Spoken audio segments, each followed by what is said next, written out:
अस्सलाम वालेकुम नाज़रीन, आप देख रहे हैं नसीम ज़राए टेट। फ़लस्तीन के हवाले से जिस इशू पर जिन लोगों के लिए पूरी पाकिस्तानी कौम दुआगो है, उस हवाले से बहुत अच्छी बात है कि ये हुकूमत भी हर हुकूमत की तरह, और कायद आज़म मोहम्मद अली जिन्ना के वक्त से ये हमने फ़लस्तीनियों के साथ ये अहद किया है कि उनका साथ देंगे। अब एक डिप्लोमेटिक इनिशिएटिव लिया जा रहा है यूएन जनरल असेंबली में, देखते हैं उस पर क्या होगा। लेकिन पाकिस्तान के अंदर भी मामलात कुछ आपको मालूम है, बदलते हुए कुछ हालात हैं, कुछ चेमगोइयाँ हैं, कोई हकायक हैं रिंग रोड के हवाले से, उस पर भी डेवलपमेंट्स हुई। चेमगोइयाँ हैं हुकूमत के हवाले से, और हुकूमत के ख़ास तौर पे जो अपोजिशन में बैठे हैं PMLN, उनके और उनका क्या ताल्लुक़ है इस वक्त इस्टेब्लिशमेंट से, और PDM क्या करने जा रही है, ये तमाम बातें हैं। और इस सब के साथ साथ नाजरीन, हम तो आपको कहते रहेंगे कि अपना ख्याल ज़रूर रखिएगा। कोविड है, कोविड फैल रहा है, मास्क के बगैर किसी सूरत भी आप बाहर न निकलें, अपना बहुत ख्याल रखें। नाज़रीन, इस वक्त हम बात करेंगे, हमारे साथ स्टूडियो में ऐसी शख्सियत मौजूद हैं जिन्होंने PMLN को बड़ी देर से और बड़ी करीब से जाना है, और जिन्होंने इस्टेब्लिशमेंट के हाथों भी काफ़ी मार खाई है, बहुत मरतबा मार खाई है। फिर इनके बारे में ये भी कहा गया कि ये कोई हेरोइन लेके चल पड़े मोटरवे पे, वो भी बड़ी अजब बात थी। लेकिन फिल वक्त उस केस के क्या हकायक हैं, और रिंग रोड के हवाले से जो जुल्फ़ी बुखारी ने कदम उठाया, अच्छा कदम है, उस पर भी बात करेंगे। PMLN आगे क्या करने जा रही है, and so on so fourth. Rana Sanaullah साहब, बहुत बहुत शुक्रिया प्रोग्राम में आने का। तो रान साहब, पहले तो जल्दी से इस पे बात कर लेते हैं कि जो जुल्फ़ी बुखारी ने रिज़ाइन दिया है, और इंक्वायरी ने कहा कि जी क्रेडिबल इंक्वायरी होगी, आप इसको you welcome this move? No, ये ड्रामा है। ड्रामे को वेलकम कैसे किया जा सकता है? ड्रामा है? अच्छा। बिल्कुल, ये ड्रामा है। देखिए ना, जिस तरह से इंक्वायरी इन्होंने की है अपोजिशन की, ये बंद करें ना जुल्फ़ी साहब को भी और सरवर खान साहब को भी 6x6 सेल में, तो हम तो वहाँ पे महीनों बंद रहे हैं। तो ये एक हफ्ता बंद रखें इनको, तो उसके बाद ये बाकायदा लिख के देंगे कि ये अलाइनमेंट जो है, या ये जो एक लूप नया डाला गया है उसमें रिंग रोड में, ये हमने डलवाया है, और किस किस के कहने पे डलवाया है। कौन ये लिख के देगा? ये खुद लिख के देंगे। यानी जब ये इस चीज़ की इंक्वायरी होगी, ये तो अब तो ड्रामा कर रहे हैं ना लोगों को, यानी आवाम को धोखा देने के लिए कि जी देखें हम इंक्वायरी कर रहे हैं, देखें हम जो है ये जो है वो रिज़ाइन ले रहे हैं। ये जब वक्त बदलेगा तो उस वक्त ये इंक्वायरीज होंगी। और नहीं, यानी कि जब ये आप कह रहे हैं कि अभी तो देखे ना, उन्होंने कहा कि हम इंक्वायरी न्यूट्रल करवाएंगे, प्राइम मिनिस्टर ने कहा। कैसे न्यूट्रल होगी? इनको पकड़ के इनको जो मियाँ साहबान की इंक्वायरीज हुई हैं, जो हमारी इंक्वायरीज हुई, हमें इस तरह से हमारी इंक्वायरीज हुई हैं, वही तरीका अपनाए ना। नैब अरेस्ट करे, अरेस्ट करके वो जो उन्होंने वो अकूबत खाने बनाए हुए हैं 6x6, उसमें बंद करें। वो जंगले हैं, वो उनके पीछे से तस्वीर उतारें, वो अखबार में दें, और उसके बाद फिर देखें कि कौन कौन लोग जो है वो इनके ख़िलाफ़ जो है वादा माफ गवाह बन के आते हैं, और कौन कौन सी चीज़ें जो हैं उनका जो है ये इंकशाफ करते हैं। अब इस तरह से तो जो है ये समझ रहे हैं कि ये ड्रामा करके तो ये लोगों को मुतमईन कर देंगे, और बाद में कोई पूछेगा नहीं।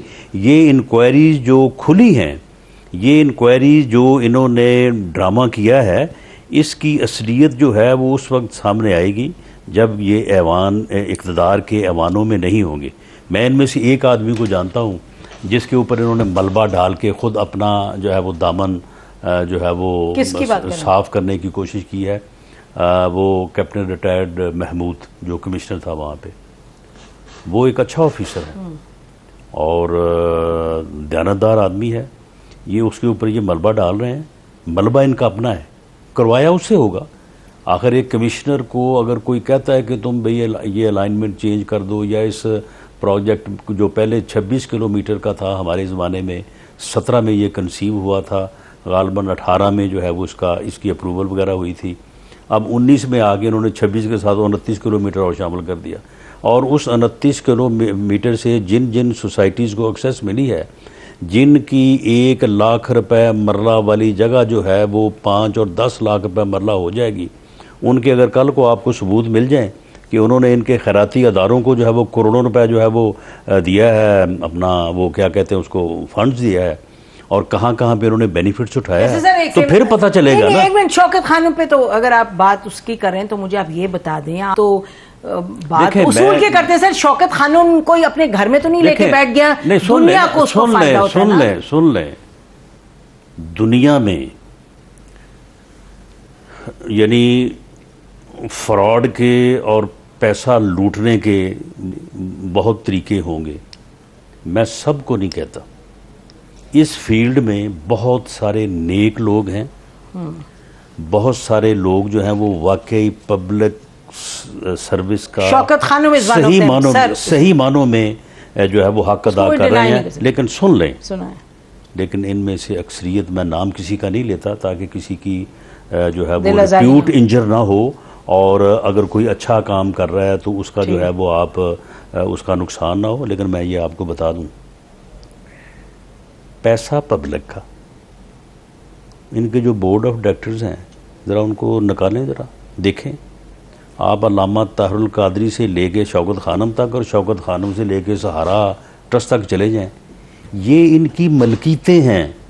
ये इनके जो यानी इसमें विरासत में अब बंदे को उतना इख्तियार नहीं होता जितना उन ट्रस्ट में इनको इख्तियार आता। उन ट्रस्ट के मेंबर्स का होना, वो भाई पब्लिक से पैसे लेते हो तो अवामी नुमाइंदों को रखो या गवर्नमेंट के लोगों को रखो। बात ये है उसमें अपनी बहनें हैं, भाई हैं, बहनोई हैं, और या बेनामी नौकर हैं, और वहाँ पे सुन ले, वहाँ पे जो है ना, यानी जिस तरह से अकबर आजम को तो था ना इख्तियार, उतने इख्तियारात हैं लोगों राना साहब, वो तो इनकी प्रॉपर्टीज है। राना साहब, मैं आपको बताऊं, मैं आपकी बड़ी इज्जत करती हूँ, इस मामले में मैं आपसे बिल्कुल इख्तिलाफ करती हूँ। चले आप और मैं इससे इत्तेफाक नहीं करते इसी छुपे, लेकिन रिंग रोड पे आप चले, इंक्वायरी हो रही है, हमें तो लगता है नहीं। तो फिर आप मुझे बताएं कि इस रिंग रोड से जो है वो किसी को जो है वो 100 करोड़ का या 50 करोड़ का फायदा हो, वो तो बिल्कुल सरासर चोरी है, और वो 25 मुझे दे दे, तो फिर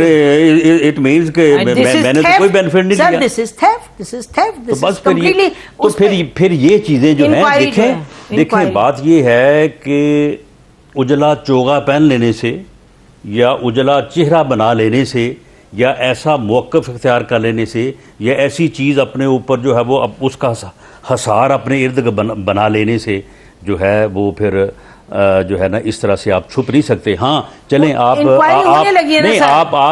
जो है वो शौकत खानम का नाम मैं बहुत सुन ले, नहीं आप शरीफ मेडिकल सिटी और शरीफ हॉस्पिटल का भी कभी नाम लिया उसका किसी ने? नहीं, तो क्योंकि चलें लेवल का सुन ले। कभी आप मुझे बताएं कि इत्तफाक हॉस्पिटल के लिए या शरीफ मेडिकल सिटी के लिए उन्होंने भी लोगों से पैसे इकट्ठे किए हों? वो अगर हुकूमत में चाहते, तो कह रहे हैं हम बिजनेस, सुन ले, तो फिर बिजनेस करे बंदा, क्यों नहीं करता बंदा बिजनेस?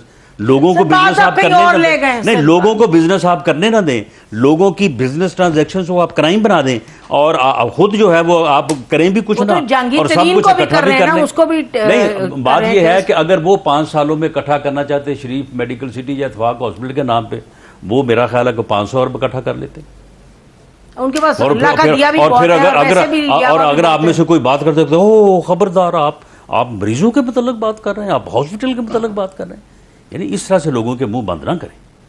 नहीं, बिल्कुल हम मुंह वो नहीं बंद करें, मैं कह रही हूँ वो तो हमने बड़ी करीब से देखा, बड़ा जबरदस्त काम, बहरहाल उसको छोड़ते हैं। करीब से वो अदारे भी देख लें, तो हमने देखे जो अदारे जो हैं वो किसी से एक पेनी लिए बगैर चलाए जा रहे हैं, वो अदारे भी देख लें। बहुत अच्छी उनको तो हक है ना कि वो अपनी फैमिली का बोर्ड ऑफ डायरेक्टर्स बनाएं। चलें अब इसको छोड़ते हैं। हम तो जो इस मुल्क के लिए जो मुस्तहक लोगों के लिए काम करता है और अकाउंटेबल अपने आप को ठहराता है, अकाउंटेबल ठहराता है, लोगों का चोगा पहन के फिर अंदर से जो चलें सर, अब आप इस पे आपका अपना व्यू है, हमें मैं कहती हूँ अंदर जाके देख। नहीं, मैंने तो बड़ा सिंपल सा मुतालबा किया है, और अगर हमें ज़िंदगी में कोई अगर इख्तियार कभी मिला या हम पार्लियामेंट में बैठे हैं, मैं तो इस मुतालबे को जायज़ समझता हूँ कि अगर कोई अदारा अपने ख़ानदान के जो है वो पैसे से बनाए तो बिल्कुल अपने ख़ानदान को बोर्ड ऑफ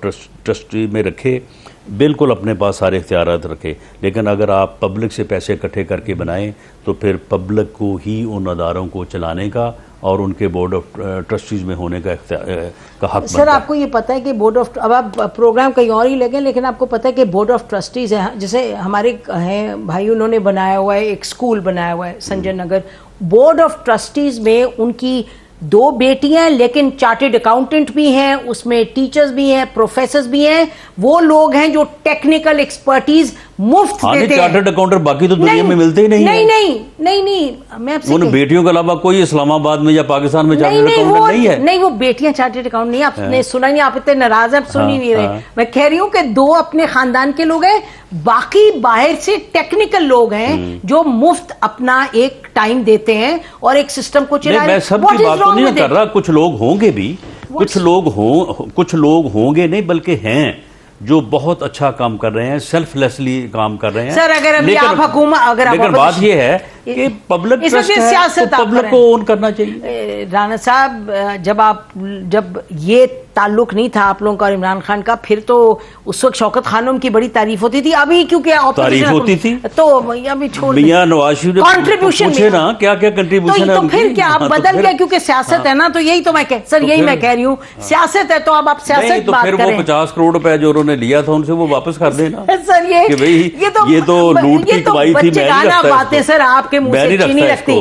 अच्छी नहीं लगती ये बातें, ये अच्छी नहीं लगती। अब चले जरा, जब उनके मुंह से अच्छी लगती हैं तो फिर हम क्या करें? हर एक के मुंह से इस तरह की बातें, जो है हर एक के मुंह से इस तरह की बातें बुरी लगती है। बात हमें भी फिर करनी पड़ती है ना। अच्छा रान साहब ये बताएं, नहीं अपना म्यार इंसान को अपना रखना चाहिए। अच्छा मुझे ये बताएं कि मियां शहबाज शरीफ साहब जब निकले जेल से तो उनको पार्टी की जिम्मेदारी संभालनी है, अपना जो कर रहे हैं, अभी भी आप एक मीटिंग से आए हैं, मुझे ये बताएं कि फौरी तौर पे जाना जो बाहर उनका लंदन और जाके मियां नवाज शरीफ साहब को मिलना, वो उससे जाहिर है बहुत से सवाल नत्थी हो गए, तो क्या बात है जी? बात ये है कि दुनिया जो है ये जिंदगी और सेहत से ही है ना, जो आज मर जाए उसके लिए तो फिर दुनिया का रहे या क़यामत आ जाए। अच्छा जी। मामला ये है कि वो 17 साल से कैंसर सर्वाइवर हैं, और कैंसर का मूजी मर्ज ऐसा है कि अगर किसी को लाक हो जाए तो किसी वक्त भी ये दोबारा जो है वो एक्टिव कहते हैं सेल्स को, वो एक्टिव हो जाते हैं। तो यही वजह है कि इनको मुस्तकिल ये एडवाइस है उस टीम की तरफ से, डॉक्टर्स की वजह से जहाँ से उन्होंने ऑपरेट कराया 17 साल पहले, और जहाँ पे ये ज़ेरे इलाज रहे कि आपने हर साल अपना डिटेल्ड मुआयना करवाना है, मेडिकल चेकअप करवाना है, मेडिकल चेकअप करवाना है, ठीक है। अब मामला ये है कि उनका ये डिटेल्ड मेडिकल चेकअप हर साल होता है, बल्कि बाज़ औक़ात साल में 2 दफ़ा भी करवाते हैं। अब वो ओवरड्यू है, साल से ज़्यादा टाइम हो गया है। कौन सी बात है सर, आपको भी पता है ऑनलाइन होता है ना सारा कुछ। तो फिर अगर 40-40 मिनट सुन ले खुदा न खास्ता अगर उनका मेडिकल चेकअप जो है वो इसी तरह से डिले हो, उन्होंने अपने डॉक्टर से कंसल्टेशन की है, उन्होंने कहा कि जी नहीं फ़ौरन करवाएं, और अगर वो नहीं जाती और खुदा न खासा कोई वहाँ पे एक्टिव हो जाते हैं कुछ चीज़ें, तो उनके लिए दोबारा मसला बन जाता है, तो क्या वो रिस्क उनको लेना चाहिए? बिल्कुल नहीं लेना चाहिए, लेकिन इस तरह की जो शहबाज शरीफ साहब की है सेहत के हालात, तो वो तो यहाँ भी आगा खान में भी है, शौकत खान तो आप नहीं जाएंगे, आप उनके आगा खान में तो है। नहीं अच्छा, वो डॉक्टर नहीं है, ऑनलाइन भी होती है ना, सुन लें ऑनलाइन भी तो सुन लें। मेडिकल चेकअप ऑपरेशन के बाद जिस टीम से होता रहा, जो टीम करती रही 17 साल से कर रही है, उसी से करवाया जाना जो है वो मुनासिब होता है, यही मेडिकल एडवाइस है। वरना आप मुझे ये बताएं कि जिस वक्त उन्होंने ऑपरेट करवाया उस वक्त वो इंसिडेंटली वहाँ पे थे, बाहर थे, उस वक्त तो वो ज़बरदस्ती आने की कोशिश कर रहे थे, ये उनको ज़बरदस्ती जहाज़ में बुक करके वापस भेज रहे थे, तो फिर वो वहाँ पे ऑपरेशन ना करवाते, वहाँ पे करवा लिया। अब 17 साल से वहाँ पे चेकअप हो रहा है, अब नए सिरे से क्या चेकअप कैसे करो? सर ऑनलाइन भी तो कंसल्टेशन हो सकती है। ऑनलाइन कंसल्टेशन जो है वो मेडिकल चेकअप नहीं हो सकता। बहुत कुछ हो सकता है उधर, आप कह रहे हैं मियां साहब की ट्रीटमेंट नहीं हो सकती क्योंकि कोविड है, आप कह रहे ज्यादा अस्पताल नहीं जा सकते, कोविड है, यहाँ से आप कह रहे चले जाएं। मेडिकल तो फिजिकल मेडिकल चेकअप है वो ऑनलाइन नहीं हो सकता। अगर इसका कोई तरीका निकला है तो वो हुकूमत से पूछ के बता दें हमें, हम उसको इम्प्लीमेंट कर लेते हैं। हुकूमत आपको भी उतना ही बताएगी जितना हमें, लेकिन मुझे ये बताएं कि चलिए ये आपका मौक़िफ़ है, इसलिए अब हम इस पे ज़्यादा नहीं करते डिबेट, लेकिन मियां साहब जब से बाहर निकले हैं उसके बाद से आपके मुतअद्दिद लीडर्स ने कहा कि हमारी इस्टेब्लिशमेंट से तो लड़ाई भी नहीं थी। वो शायद खाकान नवाज़ साहब ने कहा झगड़ा कब था, अच्छा भला कोई नहीं हमारा प्रॉब्लम उनसे। फिर ज़ुबैर साहब ने भी कहा जी हमारी तो अब दोस्ती हो गई है। फिर कल आपके एक साहब कैपिटल टीवी पे बैठे हुए थे, कैपिटल टीवी पे, उन्होंने कहा कि जी तो होगी दोस्ती तो क्या मसला है। मुझे ये बताएं कि अब कितनी आपकी नाराजगी और गुस्सा रह गया इस्टेब्लिशमेंट से? आप लोगों की कोई बातचीत है या वही बात है जो मियाँ साहब तकरीर में नाम ले लेके अटैक करते थे? देखिए, किसी भी पार्टी का मौक़िफ़ जो है या किसी भी पार्टी का जो पॉलिसी स्टेटमेंट है वो देने का इख्तियार जो है वो पार्टी लीडर को ही होता है। मियाँ नवाज शरीफ साहब ने पॉलिसी स्टेटमेंट अपनी तकारीर में भी और अदरवाइज़ भी उन्होंने मुतअद्दिद बार दी हैं। कभी आपने सुना है कि उन्होंने, आप गुजरांवाला की स्पीच को ले लें या उसके बाद लाहौर या किसी 20 सितंबर की स्पीच को ले लें, उन्होंने कभी ये कहा हो कि जी हम फ़लाँ को गिरफ़्तार किया जाए, फ़लाँ को ये किया जाए, फ़लाँ को ये किया जाए, हमारे साथ होने वाली ज़्यादती का अज़ाला किया जाए? उन्होंने एक बात की है कि वोट को इज्जत दी जाए। नहीं नाम लिए थे सर, आप भूल गए? जी नाम लिए थे ना उनके। और उसके बाद उनका ये मौक़िफ़ था कि आप लोगों ने मुदाखलत की है, आप लोगों ने 2018 के इलेक्शन को जो है वो रिग करवाया है, आपने एक पार्टी को किंग्स पार्टी के तौर पे सिलेक्ट किया, आपने दूसरी पार्टियों से लोगों को ज़बरदस्ती किंग पार्टी में शामिल करवाया और आपने इलेक्शन जो है वो चोरी किया और चोरी करके एक सिलेक्टेड को इक़्तिदार दिया। अगर आज ही ये महसूस हो या ये साबित हो या ये हो जाए, एक ख्वाहिश ही है ना कि इस्टेब्लिशमेंट जो है वो न्यूट्रल है, तो हमारा तो बयानिया जो है वो कामयाब हो गया। इस्टेब्लिशमेंट न्यूट्रल और आपका बयानिया हम और क्या चाहते हैं? आप और क्या चाहते हैं? नाज़रीन ब्रेक लेते हैं और हम राना साहब से ब्रेक के बाद ये पूछेंगे, क्योंकि जो ये कह रहे हैं अगर इस्टेब्लिशमेंट न्यूट्रल हो जाए तो फिर हमें और क्या चाहिए। इनके लोगों से कुछ सिग्नल्स मिल रहे हैं कि इनको अब ये लग रहा है इस्टेब्लिशमेंट न्यूट्रल हो गया। किस बुनियाद पर, ये पूछते हैं इनसे after the break. Stay with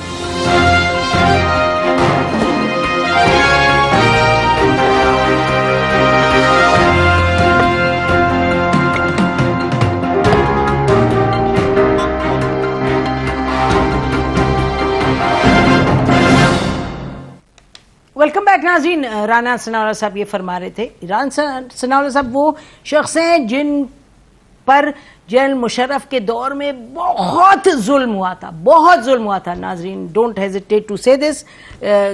और अल्लाह ने इनको फिर उठ खड़ा किया। और लेकिन मेरा ये कहना है कि उस दौर से ज़्यादा जुल्म मेरे ऊपर इस दौर में हुआ। इस दौर में मेरे ख़िलाफ़ कैपिटल पनिशमेंट सज़ाए मौत का एक झूठा, इतना झूठा कि ये बनाने वाले खुद तस्लीम करते हैं कि झूठा है, वो मुकदमा बनाया गया कि वो और मुझे जेल में बंद किया। करते हैं? जी बिल्कुल कैसे करते हैं? मेरे उन किरदारों में से जो भी मुझे मिला है उसने यही कहा है कि जी हमारे ऊपर से प्रेशर था, खुदा की कसम हम ये नहीं करना चाहते थे। हेरोइन लेके मोटरवे पे चल रहे थे। वो आदमी जो जिसने मुझे अरेस्ट किया और जिसने मुझे जाके हवालात में बंद किया, उसने भी मुझे कहा, उसने भी मुझे कहा कि हमारे ऊपर से प्रेशर है और हम ये जो जुल्म करने जा रहे हैं, हम तो अपने अल्लाह से माफ़ी मांगते हैं, लेकिन हमारी ये मजबूरी है। उसकी वजह है कि हर बंदे की नौकरी है, हर बंदे के बच्चे हैं, उसकी फैमिली है। हर बंदा जो है वो इमाम हुसैन का साथी तो नहीं हो सकता ना, तो इसलिए लोग मजबूर हैं। लेकिन करवाने वाले ये गवर्नमेंट करवाने वाली। तो अब आप नहीं, गवर्नमेंट में भी कुछ, गवर्नमेंट में प्राइम मिनिस्टर, आप मुझे the chief executive of the country is prime minister. तो अगर प्राइम मिनिस्टर, मुझे कभी कभी जेल में ये ख्याल आता था 6 माह में कि यार ये जैसे कहता है कि मैं बड़ा अपराइट हूँ, मैं बड़ा अपराइट हूँ, अगर ये वाकई उस लेवल का अपराइट हुआ तो ये जो इतनी बड़ी जो ये हमाकत और जुल्म है, तो इसके ऊपर ये शायद नोटिस ले। लेकिन इसे सारा कुछ पता लगा। इसने मेरे यानी फैसलाबाद के MNAs को, MPs को बुला के उनसे पूछा, उन्होंने भी कहा ये गलत है, ये अच्छा तो पूछा था प्राइम मिनिस्टर ने? पूछा, उन्होंने कहा कि नहीं ये गलत है। उनके ऊपर कोई और आप इल्ज़ाम लगा सकते हैं, लेकिन ये तो ये लेकिन बात फिर आप मानते हैं कि इन्होंने खुद की था, लेकिन जिसने भी करवाया था इनको पता था? जो करने वाले हैं वो तो जो वो अपना असिस्टेंट डायरेक्टर या डिप्टी डायरेक्टर या वो थाने अपना वो इंस्पेक्टर लेवल के लोग, वो तो मेरे सामने थे, किया तो उन्होंने है ना। लेकिन उन्होंने को अपनी प्राइम मिनिस्टर ने तो नहीं कहा था ना, किसी और ने कहा था जाहिर है। इसके कहने के बगैर हो नहीं सकता। आप कह रहे हैं उन्होंने बुला के पूछा है कि भाई क्या हुआ है, तो उन्होंने कहा जी ये बात ये है कि चलें, अगर जिस दिन हो रहा था, ये होता है बाज़ औक़ात के गवर्नमेंट या प्राइम मिनिस्टर कह देता है कि जी फलां आदमी को फिक्स कर, ये तो एस्टैब्लिशमेंट नहीं सुन लें ना, चलें एस्टैब्लिशमेंट तो एस्टैब्लिशमेंट जो है वो अपना इस मुल्क का हिस्सा नहीं है, तो अगर कोई कह देता है, कभी कभी आप लोग भी कहते हैं एस्टैब्लिशमेंट सुनती नहीं है, सुन लें, आप नहीं कहते थे अपने हुकूमत? सुन लें, अगर कोई कह देता तो प्रोसिक्यूशन इनके पास है, वो प्रोसिक्यूशन को कहते हैं कि भाई ये केस झूठा है, इसको विड्रॉ करें, और अब भी इंशाल्लाह ताला होगा। 19 को हेयरिंग है आपकी? मेरा यकीन है 19 को हेयरिंग है। हाँ, मेरा जून को है ना? मेरा यकीन है 19 जून को। मेरा यकीन है कि जो है ये अपना जो प्रोसिक्यूशन है, वो जो जज तब्दील हुआ था, जो मेरी बेल लेने लगा था हफ्ते बाद, उस जज को व्हाट्सएप के ऊपर किसने तब्दील किया था? लॉ मिनिस्ट्री ने। लॉ मिनिस्ट्री भी एस्टैब्लिशमेंट के बताया था, या वो प्राइम मिनिस्टर की नहीं सुनती तो उनकी ज्यादा सुनती है। अगर फिर ऐसे है तो फिर ये दुआई दें, ये कहें कि जनाब हमारे पल्ले कुछ नहीं है, हमारे पास कुछ नहीं, कर भी दें किसी वक्त। ये सारा कुछ करके फिर करेंगे, तो ये सारा कुछ करने के बाद अगर करेंगे तो फिर इन सब चीजों की जो है वो तलाशी, लेकिन जिम्मेदारी लेनी चाहिए चीफ एग्जीक्यूटिव को। तो अब आपका केस है 19 को, आपका ख्याल है इंशाल्लाह? आप केस जो है वो वहां पे जज इन्होंने तब्दील किया है, तो किसी अरशद मलिक की तलाश है वजारत कानून को कि उसको लगा के मुझे सजा दिलवाएं। बड़ी ये गलत रवायात हैं रान साहब, बस यानी इन्होंने मेरे ऊपर अलर्ज किया कि जो कि आपकी दुनिया में में जस्टिस मेरे ऊपर इन्होंने अलर्ज किया कि पूरी दुनिया में एक नेटवर्क है जो मैं ड्रग्स सप्लाई कर रहा हूं। नॉनसेंस। अच्छा, अब वो बात ये है कि 2 साल हो गए हैं, उस नेटवर्क का कोई बंदा तो दूसरा पकड़े, तो बात ये है कि लेकिन इसके बावजूद हर एक के साथ बहुत उसे बतौर प्रेशर के जो है वो यानी ये रख रहे हैं, इसलिए रख रहे हैं कि अगर मैं भी छुप जाता बाहर आके तो ये फिर ये हो सकता है ये अब तक खत्म हो गया होता है। मॉडल टाउन पे आपको अफसोस आता है? बड़ी ज्यादती हुई थी ना रान साहब। क्या आप जब कह रहे ना, मैं कोठरी में बैठ के सोच रहा था प्राइम मिनिस्टर भाई अगर ये अच्छे इंसान है तो इनको, आप सोचते हैं कि जो लोग मारे गए? जी हम बिल्कुल सोचते हैं। नहीं, मैं आपकी जात की बात की, सियासत को छोड़े अपनी जात। जी मैं मियां साहब के हवाले से भी, जो वो उस वक्त चीफ मिनिस्टर थे, मैं उनके हवाले से भी ये बात करता हूँ, अपने हवाले से बात करता हूँ कि हमारा ज़मीर मुतमईन है और हम अल्लाह के सामने सुरखरू होंगे अगर हमने किसी को कहा कि वहाँ पे जाके तुम किसी को मारो या किसी को कत्ल कर दो। अगर हमने कहा कि ये इवेंट आप इस तरह से जो है उसको कर दें, तो बिल्कुल जो है वो हमें ना माफ़ी दुनिया में मिलनी चाहिए ना अल्लाह के यहाँ मिलनी चाहिए। आप यकीन करें कि वहाँ पे एक मौके पे सूरत हाल जो है वो बिल्ट हुई और उसमें पुलिस की तरफ से मिस यूज़ ऑफ या एक्सेसिव यूज़ ऑफ पावर हुआ। उसमें ये कहना कि ये किसी साजिश के नतीजे में, जिस तरह फिर साहिवाल वाला इंसिडेंट हो, वो फिर हम भी कह रहे थे, इसीलिए कह रहे थे कि अगर ये कहते हैं तो हम भी कहें। बड़ा जुल्म था, वैसे ही था जैसे तो बात ये है कि बाज़ औक़ात जब फोर्स जो है ऑपरेट करती है तो बाज़ औक़ात एक्सेसिव या मिस यूज़ ऑफ पावर हो जाता है और उसके नतीजे में कोई कैजुअलिटी। होम मिनिस्टर आप थे राना साहब, तो होम मिनिस्ट्री तो संभालती है इसको, पुलिस को, चाहे आपकी होम मिनिस्ट्री हो चाहे जो अब हुकूमत है उसकी हो। जो जैसे आप कह रहे हैं साहिवाल में बड़े इस मुल्क में जुल्म होता है, कोई पूछने वाला नहीं होता, जो सियासी लोग होते हैं वो तो हट जाते हैं रास्ते से। नहीं देखें, उसमें देखें चीज़ों को जो है वो एग्जैजरेट कर दिया जाता है। जिस तरह से इनको जैसे भी आप शौकत खान सुन ले, जिस तरह से नहीं, वो तो बात एक नहीं वो तो हक़ाइक़ की बात है ना।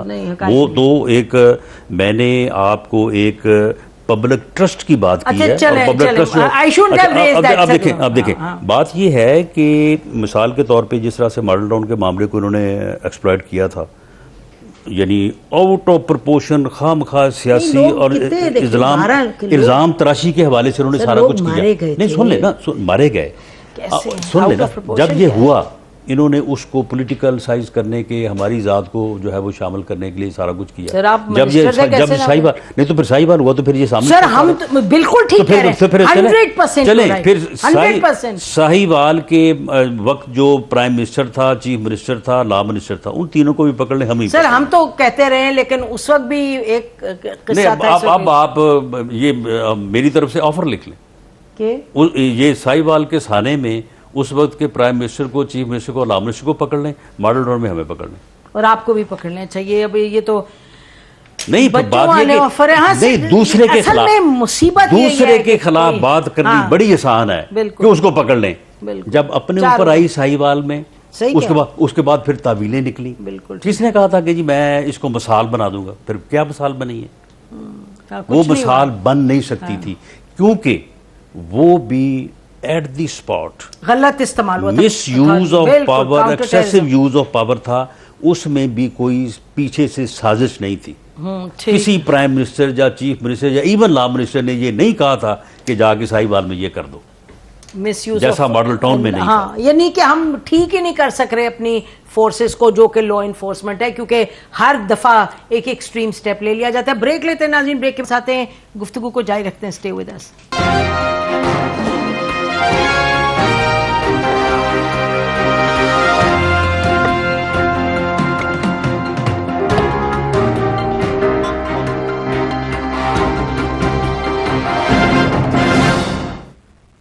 वेलकम बैक नाज़रीन, हमारे साथ राना सनाउल्लाह साहब हैं। तो राना साहब, मियाँ साहब जाके नवाज शरीफ साहब को क्या कहेंगे कि जी यहाँ, क्योंकि देखें ना, ये तो क्लियर बात हो गई है, हर तरफ से ये हमें सिग्नल्स आ गए हैं आप लोगों के आपके लीडरशिप वगैरह से कि जी कुछ एस्टैब्लिशमेंट के साथ कुछ देखें, बात यह कि मेरे पास कोई इन्फॉर्मेशन नहीं है, ना मेरा किसी से रब्ता है, ना ही कभी मैं ऐसे जो है वो मामलात में शामिल रहा हूँ। आप मुझे ये बताएं कि अगर ये हो जाए, इस्टेब्लिशमेंट जो है वो पॉलिटिकल सिस्टम से, इलेक्शन से जो है वो न्यूट्रल हो जाए और अपना सही आईनी और कानूनी किरदार अदा करे, तो ये कोई बुरी बात है? बहुत अच्छी बात है। तो फिर इसमें इतना घबराने और इतनी परेशानी वाली कौन सी बात? कौन घबरा रहा है कि अगर ये ऐसे हो रहा है? ये मीडिया बार बार ये बात कर रहा है कि जी ये क्या हो गया, ये क्या हो रहा है। भाई हम तो ख्वाहिश कर रहे हैं कि ऐसे हो जाए।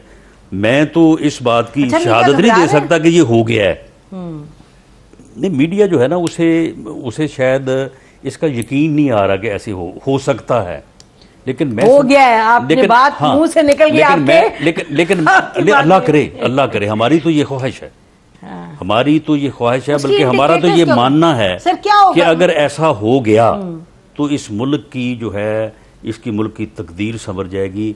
सियासी इस्तेहकाम के बगैर मुल्क आगे नहीं बढ़ सकता, ना मुआशी तौर पे ना अदरवाइज। देखिए ना रान साहब, सियासी इस्तेहकाम फ्री फेयर इलेक्शन के बगैर नहीं आ सकता। अच्छा, तो ये बताएं कि एक वक्त में मियाँ साहब ने कहा था कोई नहीं मिलेगा इस्टेब्लिशमेंट से, बिल्कुल किसी ने रब्ता नहीं रखना। अब फिर जाहिर हालात मुख्तलिफ हैं, जो मैं आपके लीडर्स के मैंने नाम ऐसे नहीं कहा था उन्होंने। मियाँ साहब ने कहा था कि कोई नहीं मिलेगा, लेकिन अगर किसी को मिलने की कोई ज़रूरत हो तो वो पार्टी से या मियाँ साहब से परमिशन लेगा। ठीक है, बिल्कुल। तो अब जो मुलाकातें हैं वो परमिशन के साथ हुई हैं, तो मुझे नहीं मालूम। अच्छा, मुझे नहीं मालूम, लेकिन अगर किसी ने कोई मिला होगा तो परमिशन लेके मिला। ठीक है, अच्छा, तो मिला होगा तो आप कह रहे हैं आप ये नहीं कंफर्म कर सकते कि मिला है, या ये नहीं कंफर्म कर सकते कि नहीं मिला। आपको दोनों चीजें नहीं पता, लेकिन जो माहौल आपकी पार्टी से बन रहा है वो तो यही बन रहा है कि शायद कोई बातचीत हुई है। मुझे ये बताएं कि अब जो सारा फोकस इस्टेब्लिशमेंट के साथ अगर आपकी बातचीत रहे तो वो अगले इलेक्शंस का ही है ना, और तो कुछ नहीं है। मतलब कि जब आप देखें, हम कोई यानी ताकत से कोई या बंदूक से या कोई इनकलाब लाने की जदोजहद तो नहीं कर रहे।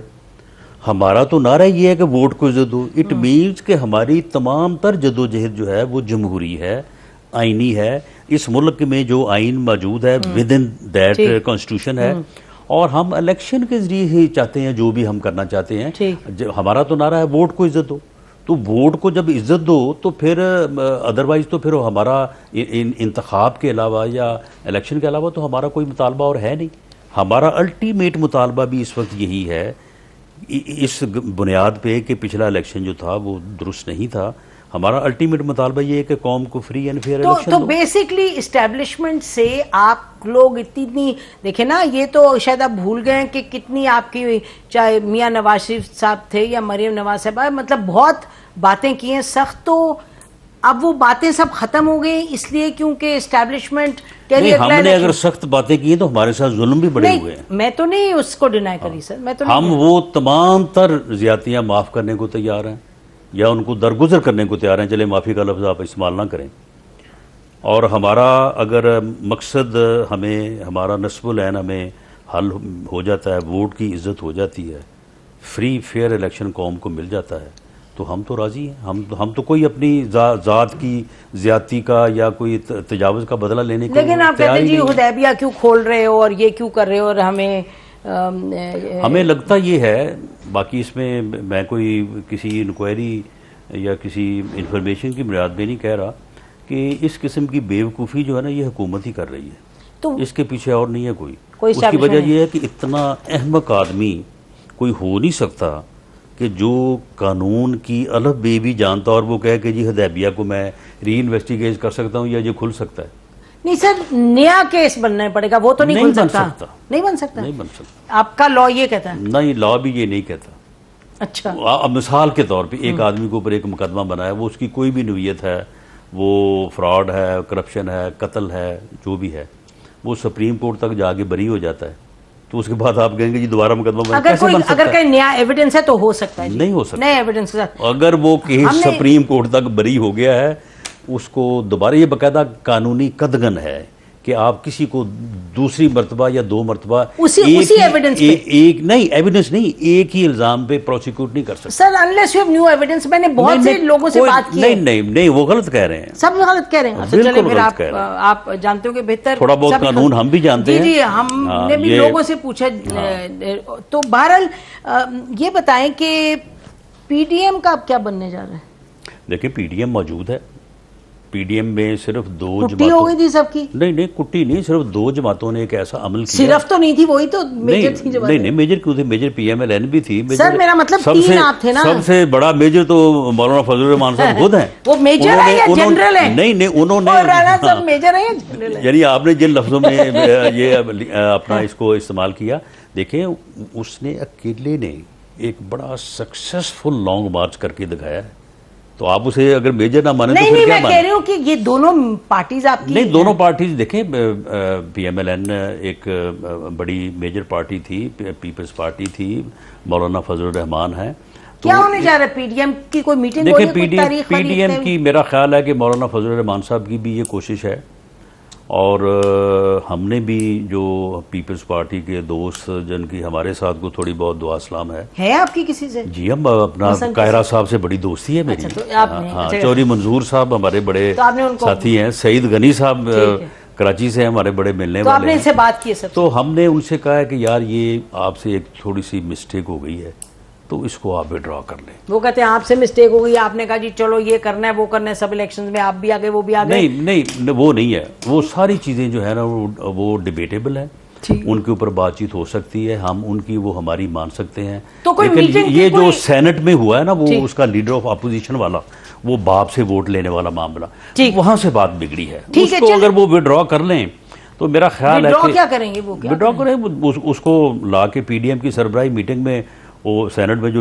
अपोजिशन लीडर की पोजीशन है उसको रख दें। उसमें है क्या? उसमें कुछ भी नहीं है। आप लोगों को दे दें? नहीं, उसको रख दें, फैसला वहां पे जो भी हो जाए, उनको वापस मिल जाए, हमें मिल जाए, किसी और को मिल जाए। तो कोई हम तो सुन रहे हैं लोगों से कि बड़ी उम्मीदें हैं कि जी पीडीएम अब मिलने लगी है, बहुत कुछ होने लगा है। मेरा ख्याल है कि इस बारे में मौलाना फजलुर रहमान साहब की बात हो रही है, जरदारी साहब से, जरदारी साहब से या एएनपी से। जरदारी साहब से खैर उनका ज़ाती तल्लुक भी है, तो इट मे पॉसिबल को कोई इसका रास्ता निकल आए। तो वरना फिर पीडीएम की जो बाकी 8 जमातें हैं उनकी सरबराही मीटिंग का तो मुझे इल्म है कि वो होने जा रही है। कब होने जा रही? कुछ ये विदिन मई, अच्छा ये मई में जो, तो उसमें मेरा ख्याल है कि कोई हुकूमत के खिलाफ जदोजहद का कोई एजेंडा जो है वो सामने आएगा। सर जब आप लोग कहते हैं ना हुकूमत के खिलाफ जदोजहद, तो ये नहीं कि कहाँ बात को ले गए, कहाँ खत्म हो गई, ये तो मजाक ही। चाहे अब तो शौकत तरीन साहब चाहे कहीं भी जाके खत्म हो, बात यह है कि बुराई के खिलाफ जो है ना वो हर वक्त बंदे को जदोजहद करते रहना चाहिए। उसकी कामयाबी जो है वो अल्लाह के हाथ में, लेकिन सबसे बड़ी बुराई के खिलाफ इस वक्त सबसे बड़ी बुराई जो है हुकूमत ही है। अच्छा, ये बताएं कि इलेक्शन 2023, मेरा ख्याल है कि ये 2022 में होगा और शायद ये गवर्नमेंट करवाए। ऐसे ही?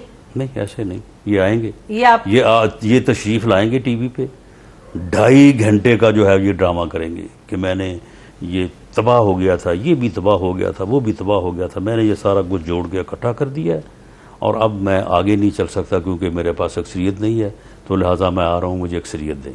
वो तो फिर लोग इनको बताएंगे नहीं कि क्या देते हैं, लेकिन एक ये आप तो लग रहा है उनके एडवाइजर है कोई? एक ये सोच पाई जा रही है, नहीं इनके अंदर से ही बातें आ जाती हैं ना, तो इसका इम्कान है कि ये एट द एंड ऑफ 21 या 22 में, उसकी वजह यह है कि जहांगीर तरीन को इनको या तो उससे सुलह करनी पड़नी है, वरना ये बजट नहीं पास करवा सकते। आप लोगों ने भी तो सुलह तो की, आप लोगों की भी तो मुलाकात रही जहांगीर तरीन से? नहीं, मेरी कोई मुलाकात नहीं। ये नहीं कि आपकी पार्टी की कोई गपशप? नहीं, मेरे पार्टी के किसी भी ऐसे लीडर ने जो मैटर करता है उन्होंने किसी ने मुलाकात नहीं की, अगर की होती तो मेरे इल्म में होती। और जहांगीर तरीन की हमने कोई मदद नहीं की। हम जो कह रहे हैं ना कि जहांगीर तरीन साहब की कारोबारी ट्रांजैक्शंस को क्रिमिनल केस ना बनाएं, ये तो हम 3 साल से पीट रहे हैं कि ये शरीफ फैमिली की कारोबारी ट्रांजैक्शंस को आप बना रहे हैं, उनकी करप्शन, उनकी मनी लॉन्ड्रिंग, उनका क्राइम, तो ये नहीं बनता। तो अगर उनका नहीं बनता तो इसका भी नहीं बनता। मरियम नवाज साहब और शहबाज शरीफ साहब, अगले इलेक्शन के कैंपेन को लीड कौन करेगा? देखें जी, पार्टी को लीड जो है वो मियाँ शहबाज शरीफ साहब करेंगे बतौर सदर, और जो हमारी इलेक्शन कैंपेन है तो उसमें क्योंकि ये बात हमारे सामने आई है, पार्टी इन चीज़ों का जायज़ा लेती है, तो इस वक्त इस मुल्क में मरियम नवाज से ज़्यादा पॉपुलर और क्राउड पुलर कोई और लीडर नहीं है। क्योंकि वो आपकी लीडर हैं? तो आप नहीं। किस बेसिस पे कह रहे हैं? बेसिस पे मैंने तो सारा पंजाब उनके साथ जो है वो घूमा है, तो मुझे तो एक्सपीरियंस है ना, मैं तजर्बे की बुनियाद पे और आंखों देख के बात कर रहा हूँ, बाकी आपको नजर आ जाएगा। इलेक्शन में जलसे हो रही है ना, तो किसके बड़े होते हैं ये आपको पता चल जाएगा। बहुत शुक्रिया रान साहब हमसे बात करने का। इसी पर आज का प्रोग्राम खत्म करते हैं। खुदा हाफिज। पाकिस्तान जिंदाबाद।